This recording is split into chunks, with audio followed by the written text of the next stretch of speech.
pronto vendrá, Cristo muy pronto vendrá. Bienvenidos mis hermanos y hermanas a este nuevo estudio que tendremos hoy.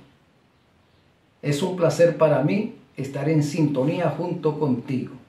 Y nuevamente te ruego, por favor, mi hermano y hermana, que te suscribas a este canal y que le des también al like.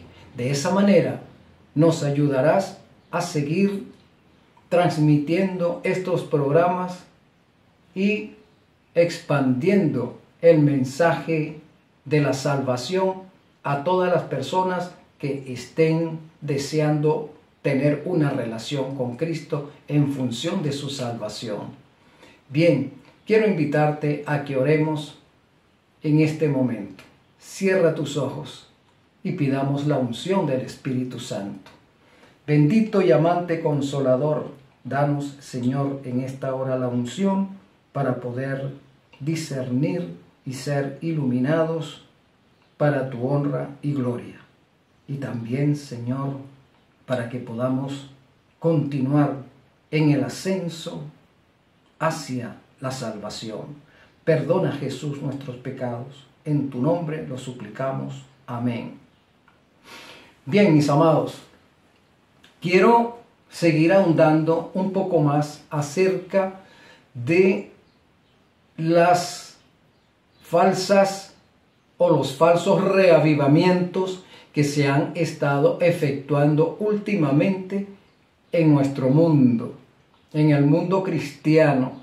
Déjame decirte, mi amado y amada, que el reavivamiento no solamente, o los falsos reavivamientos, no solamente los veremos efectuarse dentro de las denominaciones cristianas, sino también dentro de aquellas religiones que no tienen nada que ver con el cristianismo. Dentro de ellos también va a haber falsos reavivamientos.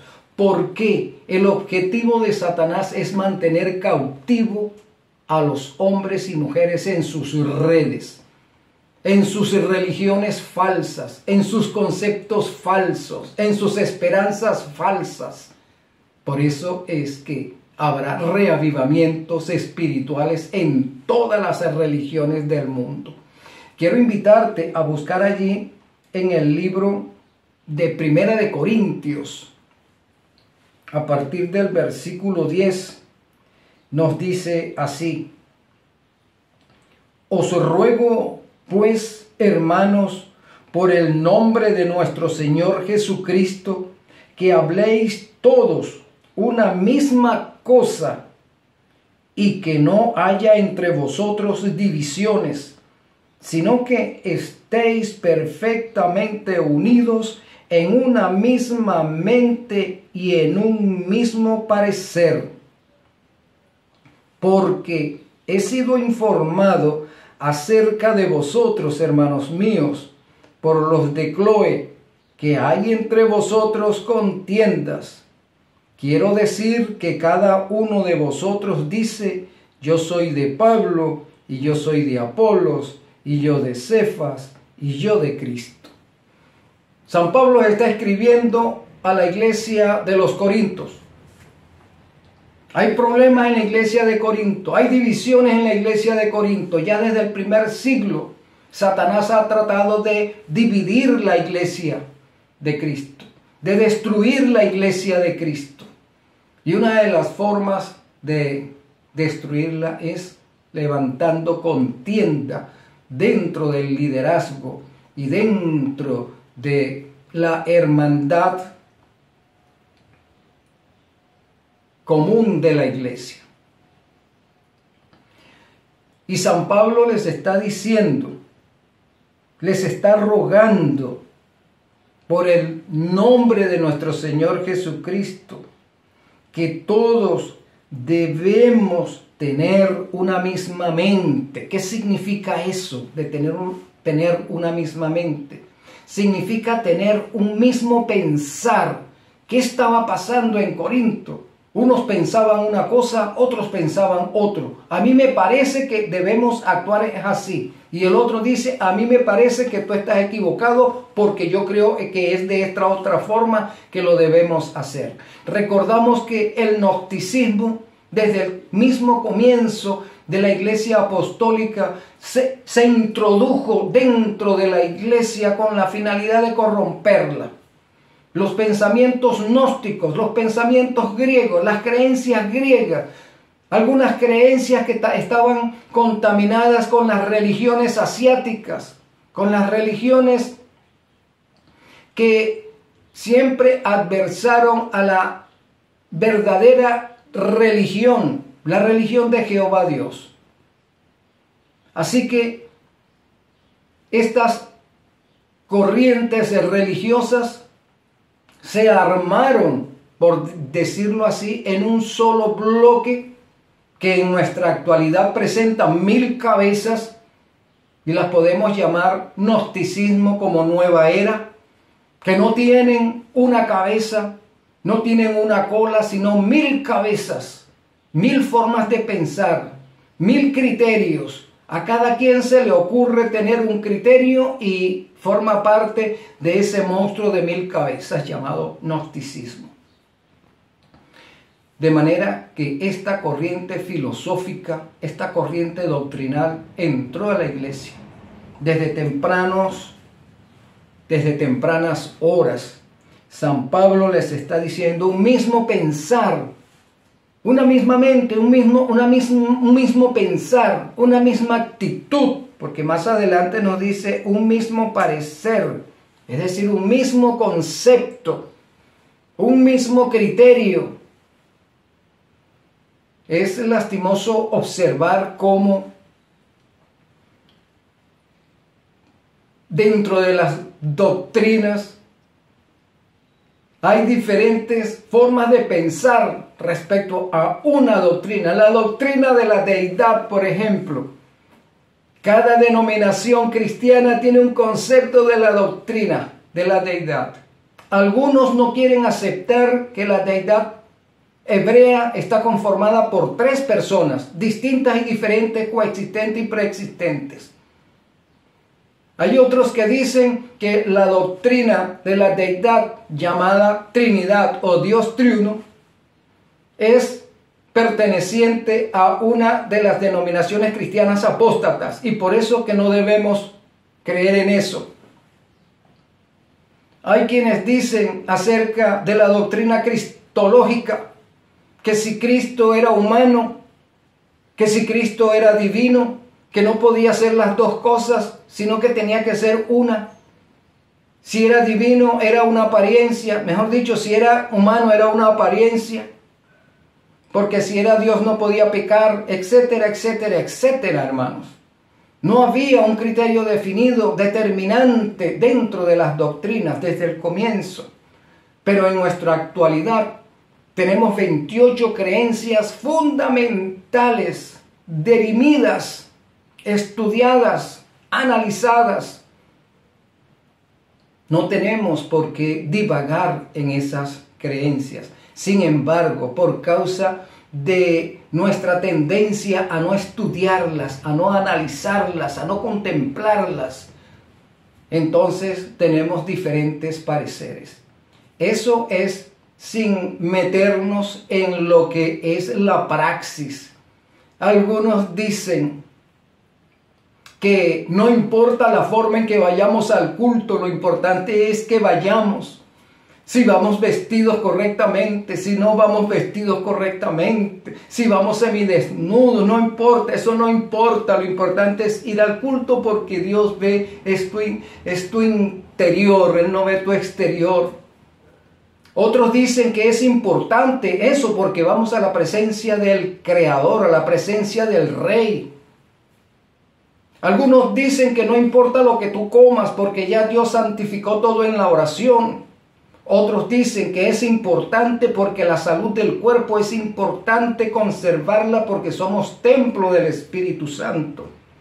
Algunos dicen que el día de reposo es el domingo, otros dicen que es el sábado, entre ellos este servidor. que el domingo lo dejó Cristo porque resucitó en día domingo.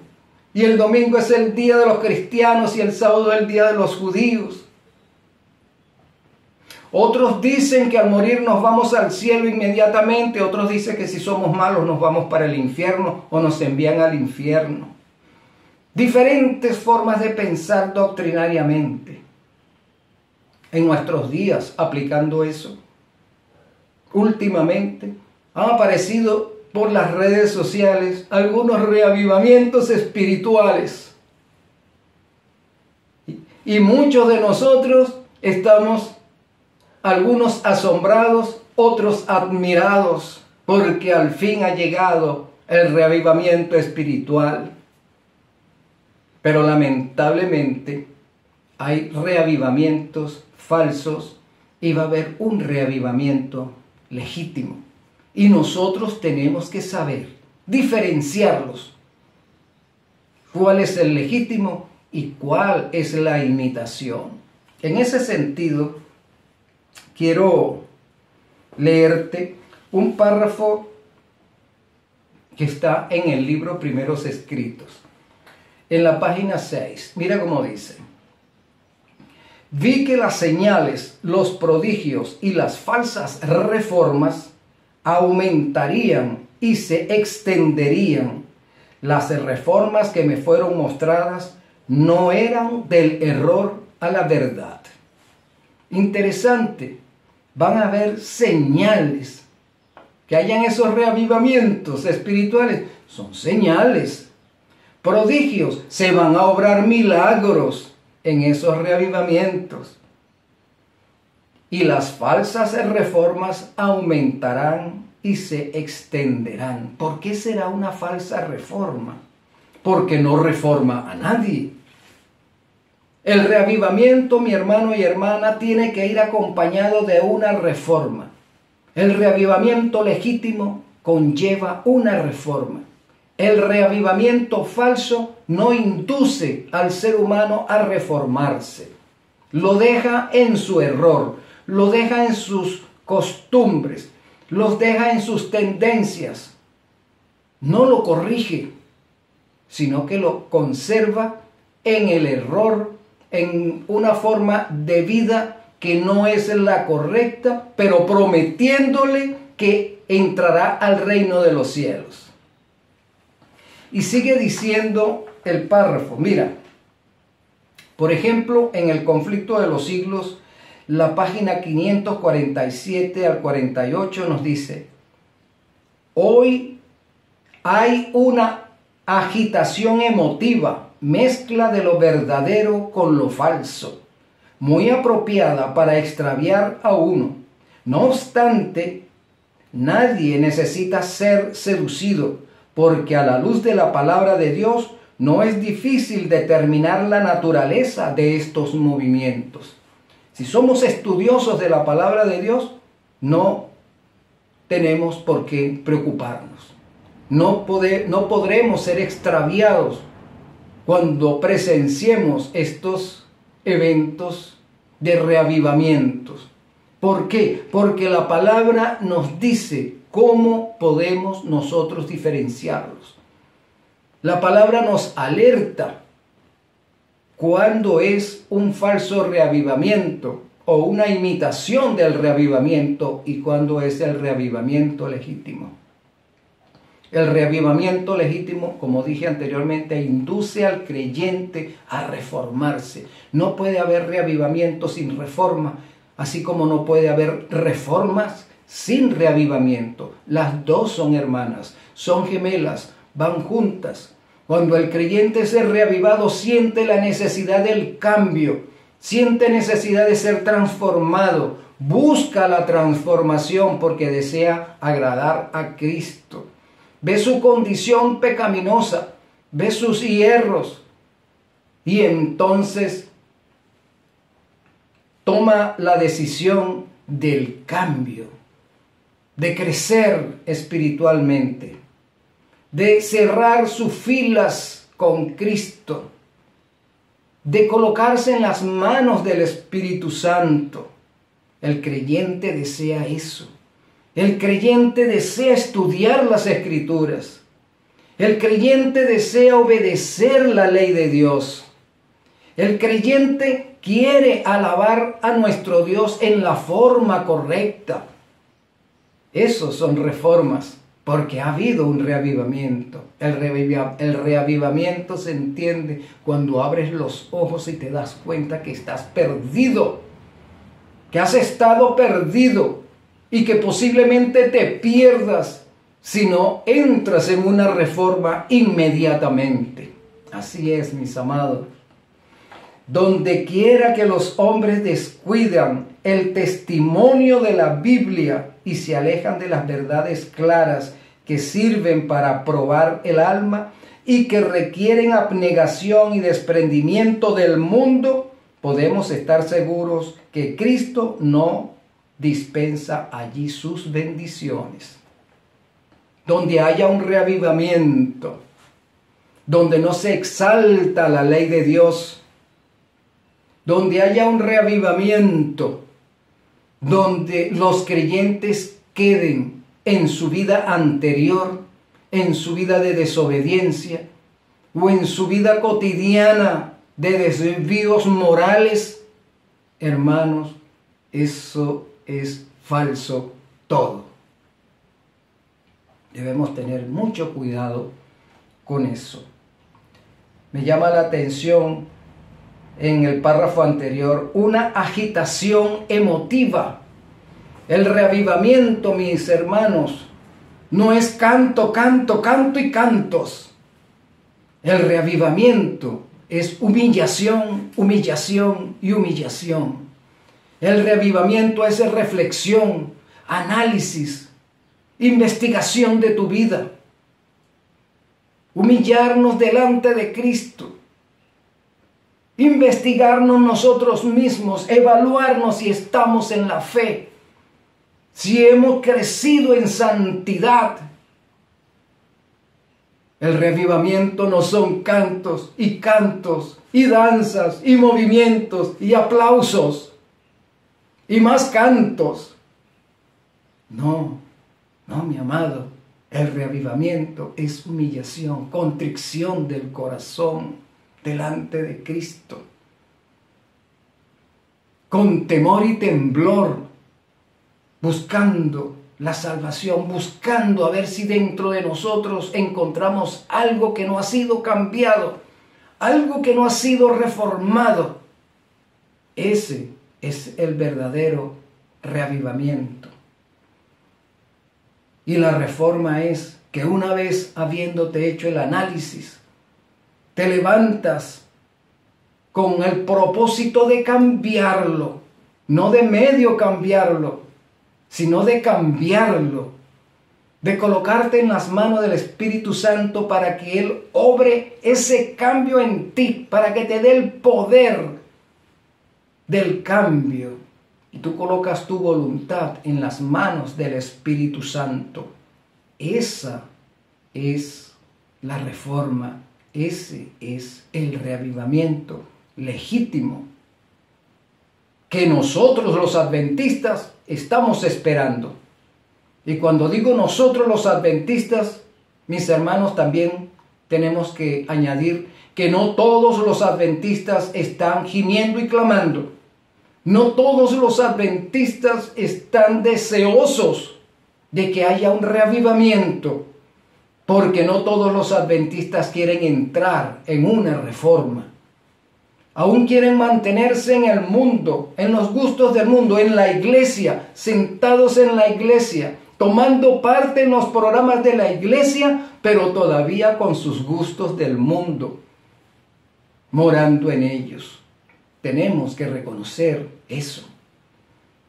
Pero Cristo los está llamando a reavivarse. Cristo los está llamando a reformarse, porque Cristo no quiere que nadie se pierda. Y los que estamos preocupados por el reavivamiento constante en nuestras vidas, por la reforma continua en nuestras vidas, el Espíritu Santo nos otorga poder continuamente para avanzar, creciendo en la gracia, creciendo en santificación, preocupados por la salvación de nuestros vecinos. Sí, con una testificación correcta, porque estamos preocupados por la salvación de nuestros vecinos. Nota lo que dice otro párrafo, lo siguiente: antes que los juicios de Dios caigan finalmente sobre la tierra, habrá entre su pueblo un avivamiento de la piedad primitiva, cual no se ha visto nunca desde los tiempos apostólicos. ¿Cómo era la piedad primitiva?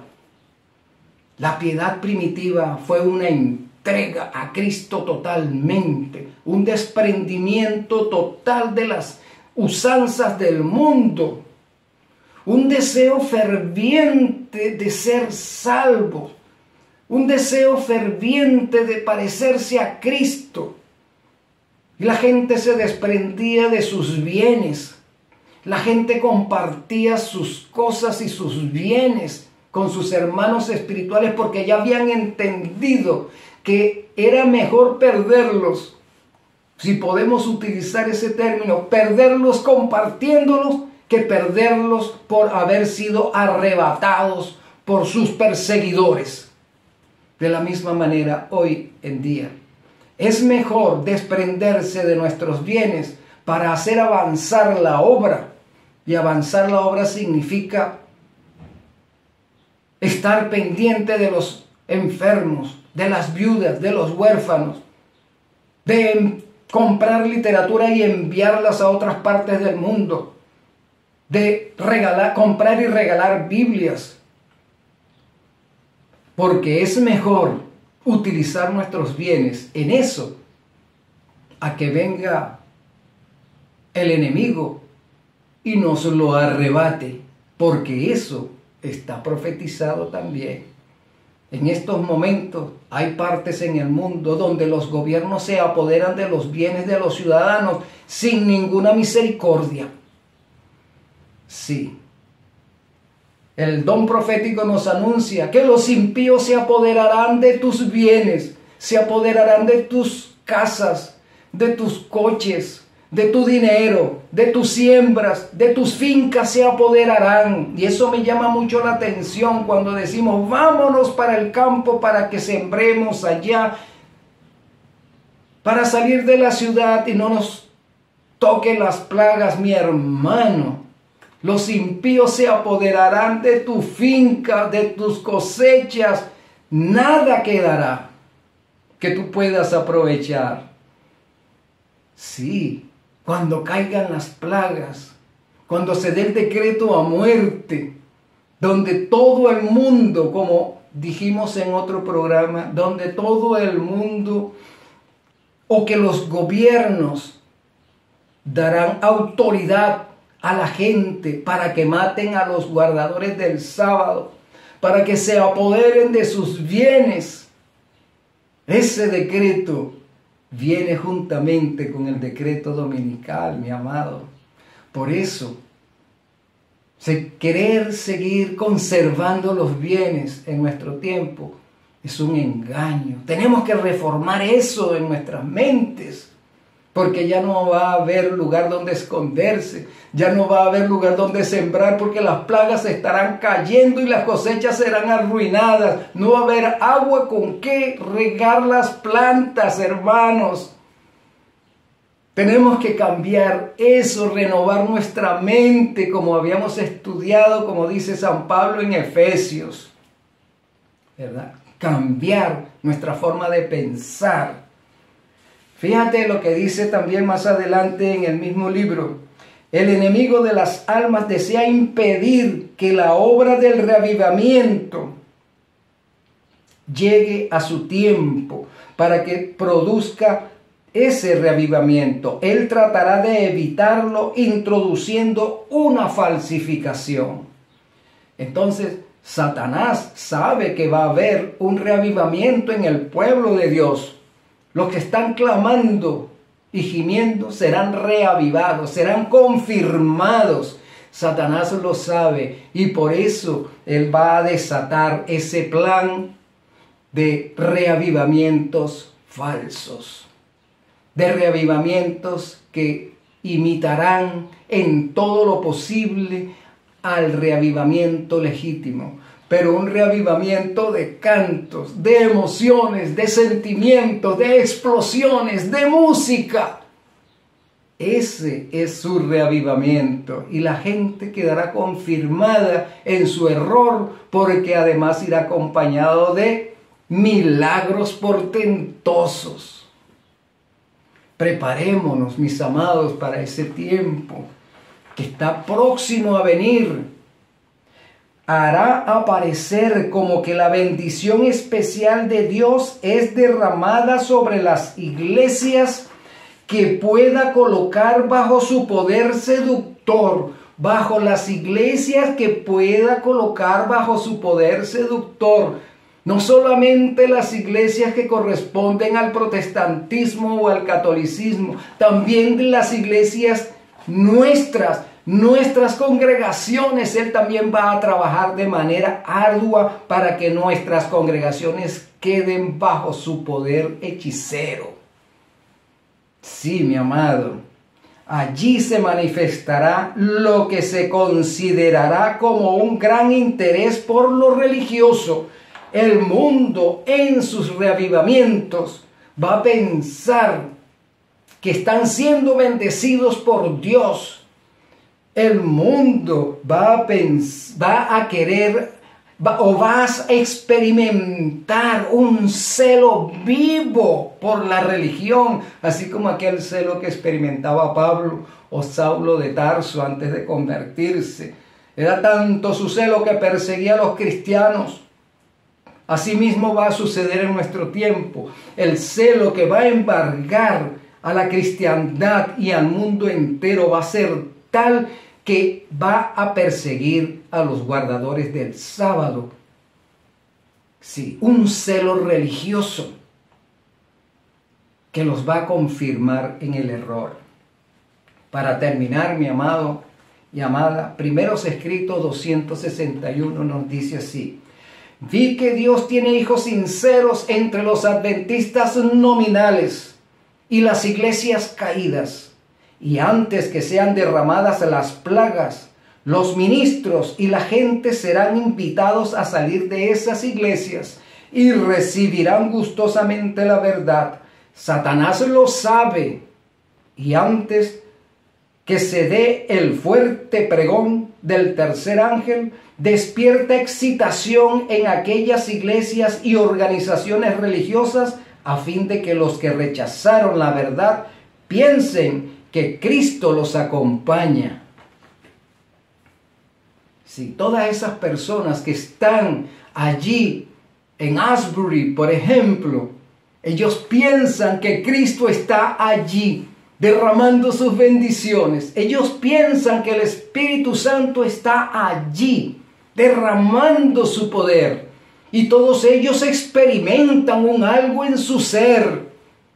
Pero no es el poder del Espíritu Santo lo que ellos experimentan, sino el poder de Satanás, porque ese reavivamiento no los induce a un cambio de vida, porque ese reavivamiento no los induce a obedecer la ley de Dios, sino a mantenerse en rebelión aún más. Tengamos cuidado con los reavivamientos en nuestro tiempo, porque mirad que os lo he dicho de antemano, para que cuando eso acontezca no os tome por sorpresa. Ese fue el consejo de nuestro Salvador. Y la primera señal, repito, el engaño. Mirad que nadie os engañe, porque muchos vendrán pregonando reavivamientos. Muchos vendrán utilizando las Sagradas Escrituras, expresando versículos, expresando textos que confirmen su error, tergiversando la Biblia en todos los aspectos. Muchos tendrán sus propios profetas, imitarán a la profeta adventista, imitarán a los profetas de la Biblia. Sí, hermano, tengamos cuidado. La reforma en nuestras vidas es importante, porque si no hay reforma, no ha habido un revivamiento legítimo. Que el Señor te siga bendiciendo, que el Señor te siga conduciendo, que el Espíritu renueva tu ser, renueva tu mente, te confirme en el pacto, mi amado. Un abrazo